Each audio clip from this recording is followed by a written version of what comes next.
Hi everyone, my name is Elise Cummings and I'll be talking to you today about content governance, which is basically managing the content on your website so that it is the most user-friendly for your target audience.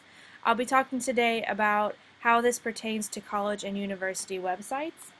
Most college and university websites have an adversarial relationship between having a user-friendly interface for the majority of their users and a site that caters to wealthy alumni, future students, and parents and organizations that will eventually award or finance the college. This is an example of what I'm talking about here. This is East Carolina University, which is where I graduated with my undergraduate degree.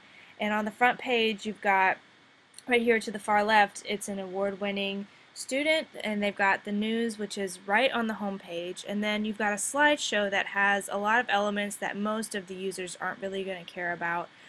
This is a successful alumni on the home page. Her name is Kimia Nawabi, and she just recently won an award on a talk show. And so this is kind of what I'm talking about. Most colleges and universities don't cater to the majority of their users. These are the links that students really want, and that can be a challenge for the content managers of the site.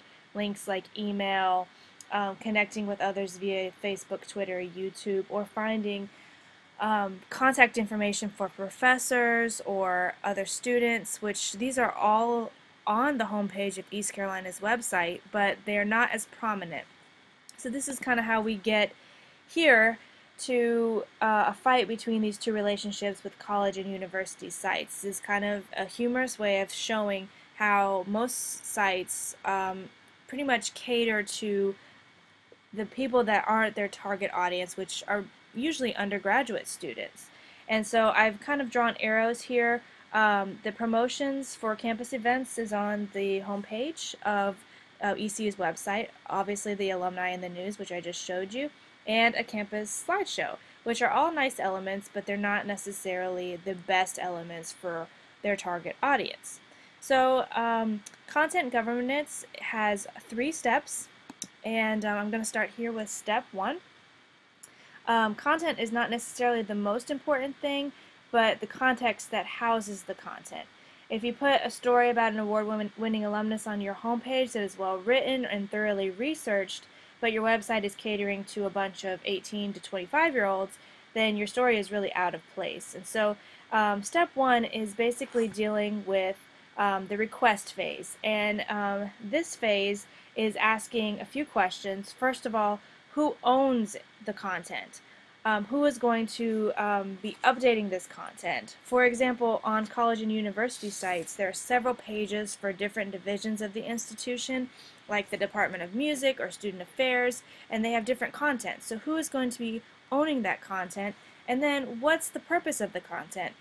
Who is this going to be reaching? Like I said earlier, if you've got this slideshow with famous alumni or updated news that is really targeting more the alumni, prospective students, parents, award organizations, and those types of things, then you're not really reaching your target audience of undergraduate students.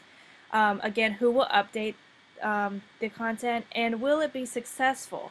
Success can be gauged by the longevity of the content. Will it last a long time without many changes? And these are all things that you must consider before you actually start creating the content.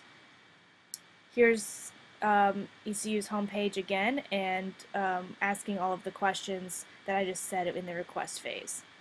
Step 2 is the creation phase. So this might seem straightforward, but creating content is really not as easy as it sounds. Before you start uploading your content to a university, college or university website, you need to determine who will be able to access the content. By assigning tasks to your content management team, your content is not only organized on the creation end, but the user will be able to find content more easily. Also during this phase, assignments must be made about who will edit the content. Content is up now.